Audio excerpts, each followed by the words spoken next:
Ya tentu saja bahwa itu akan menjadi cair, bukan lagi menjadi olok-olok kayak kasusnya Gibran dulu Samsul, asam sulfat yang seharusnya asam folat, malah dia dengan belak-belakan ya memang saya Samsul kok. Artinya apa?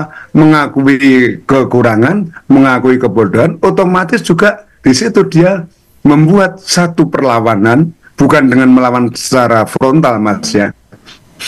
Tapi efektif tidak mengikuti opini publik. Oke, dengan menunjukkan simbol seperti ini, respons, bentuk reaksi seperti ini, efektif tidak untuk melawan isu yang disasarkan pada objeknya ini, pada Kaesang? Saya kira justru efektif, Mas. Inilah cara-cara bagaimana kalau gaya bertinju itu pukulan bukan dilawan dengan pukulan balik, tapi dengan rangkulan. Ya, dia merangkul. Jadi kemudian orang yang akan memukul dalam tinju itu atau petinju yang akan memukul justru kesulitan karena apa? Dia dalam rangkulan lawannya. Nah, inilah gaya yang ya dilakukan Kaesang bukan dengan cara defensif atau juga dengan cara ofensif, bukan dengan cara bertahan, bukan juga dengan cara menyerang, tapi dia melebur dalam konteks dalam nama yang mengandung olok-olok atau pelecehan tadi itu, sehingga orang juga akan melihat oh kayak gitu toh ternyata gaya Kaesang. Dan ketika Kaesang ditanya mengapa sih pakai jaket seperti itu, tidak jawab apa, ini semua diserahkan kepada khalayak. Ya, jadi kita sendiri yang menafsirkannya dan kemudian kita jadi serba salah. Kita mau mengolok-olok Pak Jokowi Mulyono, ya mungkin masih bisa, tapi juga sekarang kadarnya menjadi turun, Mas. Mengolok-olok Kaesang, nanti kan dia, Pak, ya mungkin kalau masih dianggap tukang nebeng, nanti dia akan tulis, aku tukang nebeng. Oke. Apakah ini karena meniru yang dulu dilakukan oleh Gibran, atau ini menjadi karakter ketika politisi milenial, muda dalam menghadapi isu, Mas Tri? Iya, saya kira bukan hal yang baru bagi Kaesang ya.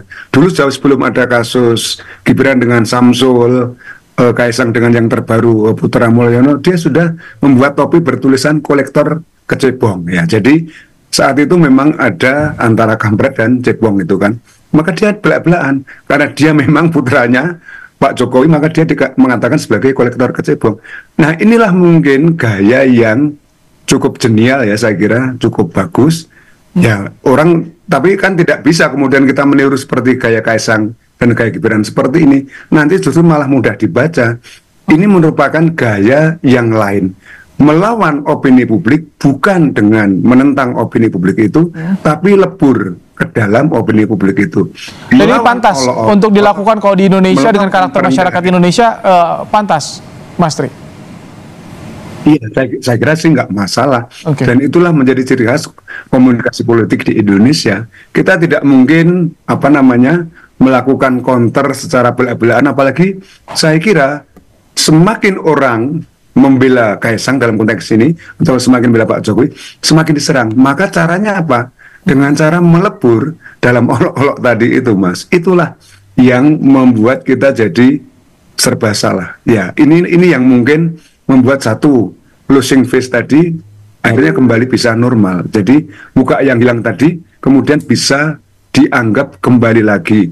Nama Pak Jokowi, ya memang Mulyono nama saya dari kecil, tapi karena saya sakit-sakitan maka Mulyono diganti Jokowi, Jokowi Dodo. Dan orang kemudian merasakan mau pakai senjata apa lagi ya nyerang keluarga Pak Jokowi. Nanti mungkin ada kasus lagi, serang lagi, nanti juga dengan cara atau teknik seperti ini, teknik merangkul dalam istilah Mas Ibrahim tadi, berselancar di atas ombak yang sedang tinggi-tingginya. Bukan dengan melawan, tapi dia justru meneliti ombak tadi, sehingga dia mengikuti tadi, maunya kemana sih? Nah, akhirnya orang juga kemudian seperti Pak Jarod tadi, ya dia kan biasanya kan bingung mau ngomong apa ini saya, akhirnya ngomong soal nebeng dan sebagainya. Kita tunggu isu tentang Kaesang nebeng jet pesawat pribadi itu masih menjadi opini publik atau tidak. Kalau masih menjadi opini publik, pasti nanti Kaesang punya jawaban yang kira-kira teknik komunikasi politiknya serupa itu, Mas. Tapi ini justru malah menjadi menarik simpati publik yang awalnya apatis menjadi notice nih sama Kaesang, atau gimana, Mas Tri? Oh ya, saya kira itu justru menjadikan orang merasa wah cerdas juga anak ini, seperti halnya juga Gibran. Tapi juga mungkin pada publik yang sudah antipati, sudah tidak suka, nah ini pekerjaan yang rasa-rasanya hanya mencari-cari saja dan sebagainya. Tapi harus diakui bahwa inilah sekali lagi opini publik yang cenderung bernada negatif pada Pak Jokowi di akhir masa jabatannya, akhirnya ditimpali dengan kasus Gibran, Fafa, dengan kasus Kaisang nimbrung atau nebeng dan sebagainya, itu bisa terkurangi, Mas. Sehingga apa yang dinamakan dengan ketegangan politik, apa yang dinamakan dengan politik yang ofensif, yang menyerang, itu kemudian bisa diredam gitu. Oke, Mas, ini terakhir yang dilihat, yang dibagikan buku nih oleh Kaisang. Apa makna membagikan buku ini, Mas Tri? Iya, saya kira dia akan membagikan buku untuk anak-anaknya. Maknanya apa? Ya kita harus belajar, harus mencatat dan sebagainya. Saya kira itu hal yang wajar dan saya kira tidak ada makna yang berlebih daripada itu karena Gibran pun juga seperti itu. Nah, Pak Jokowi kalau yang dibagikan kan kaos yang bertuliskan Jokowi. Apakah ini kan identitasnya termasuk juga melawan sindiran, karena dulu pernah ada sindiran keluarga Kaisang, keluarga Jokowi tidak pernah baca buku. Apakah ini juga untuk dalam bentuk melawan, Mas Tri?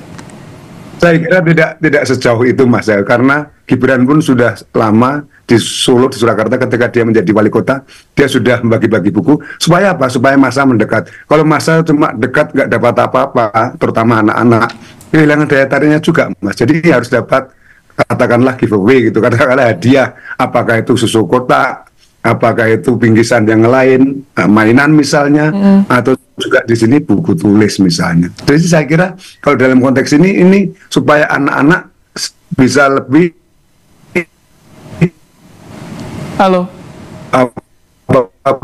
baik rumun di sekitar Kaisang. Oke, Mas Tri, ada anak dampingnya seperti itu, Mas. Ya. Terima kasih untuk pandangannya soal Kaisang yang kini keluar belusukan mengenakan rompi bertuliskan Putra Mulyono. Terima kasih Mas Triyono Lukmantoro telah bergabung di Kompas Petang. Hari ini ya, beberapa waktu yang lalu kita melihat bahwa apa yang dilakukan misalkan Mas Kaisang maupun kemarin sempat dilakukan juga oleh Mas Gibran ya, dalam konteks bagaimana menggunakan semacam ya refleksi kritik publik, tapi justru dikembalikan bukan dengan semacam membangun perlawanan atau membela diri, tapi justru membuat itu sebagai parodi. Itu kecenderungan dalam konteks gaya komunikasi politik anak muda memang cukup disukai. Karena apa? Dengan membangun seperti dalam konteks parodi itu menunjukkan bahwa kesan bahwa biar masalahnya tentu tidak membesar. Yang kedua, agar kemudian publik bisa melihat bahwa ini sebenarnya persoalan barangkali tidak ingin dibawa ke arah yang serius. Jadi biar kemudian masyarakat bisa mencerna ini dengan lebih mudah. Cuma persoalannya memang dalam gaya komunikasi yang seperti ini memang ada yang disebut dengan pendekatan komunikasi yang sifatnya itu sarkastik ya. Jadi bagaimana memakai humor atau hal-hal yang sifatnya sindiran tadi itu justru untuk dalam tanda kutip merendahkan diri kita di hadapan publik, di hadapan masyarakat, untuk kemudian membangun efek simpati maupun membangun efek mendapatkan perhatian. Nah, jadi kalau kita melihat apa yang terjadi dalam penggunaan komunikasi politik atau komunikasi gaya politik anak muda, kita bisa memberikan konteks bahwa hal-hal seperti ini memang sebenarnya menarik ya. Cuma kalau gaya komunikasi seperti ini itu tidak sesuai konteks ya, itu kecenderungannya bisa disalahpahami. Karena apa? Kenapa bisa disalahpahami? Karena nanti dianggap merespon sesuatu yang krusial tapi kok tidak serius kan gitu. Yang tidak bagus dalam situasi sekarang ini ya, situasi sekarang adalah beberapa orang rakyat misalnya nyata-nyata melakukan tindakan merendahkan martabat presiden ya. Misal dengan memanggil namanya yang menurut saya nama Mulyono itu bukan membanggakan, tapi dia itu nama itu punya konotasi yang tidak terlalu bagus lah, ya kan? Nama itu diganti karena dia sakit segala macam dan orang diingatkan kembali. Jadi saya kira janganlah memanggil presiden dengan nama seperti itu. Saya kira itu merendahkan dan tidak bagus. Tapi presiden bisa mengadukan itu ya. Nah, perlu. Nggak perlu. Jadi kayak gitu kan mode bagi dia ya. Mulyono itu sopo? Dia tanya ke Mas Kaisang, memang dia anaknya Mulyono atau bukan? Supaya jelasin juga itu kok bisa enak ya nebeng ke Amerika ya. Enak banget dong. Aku juga punya teman tuh bisa nebeng ke Amerika sama istri ya kan. Tanya ke dia ya. Sopo itu? Gitu loh ya. Terus apa maksudnya? Kan gitu loh ya. Walaupun siluetnya banyak yang bilang bahwa itu siluetnya siluet Pak Jokowi gitu. Gitu ya. Ada yang bilang begitu.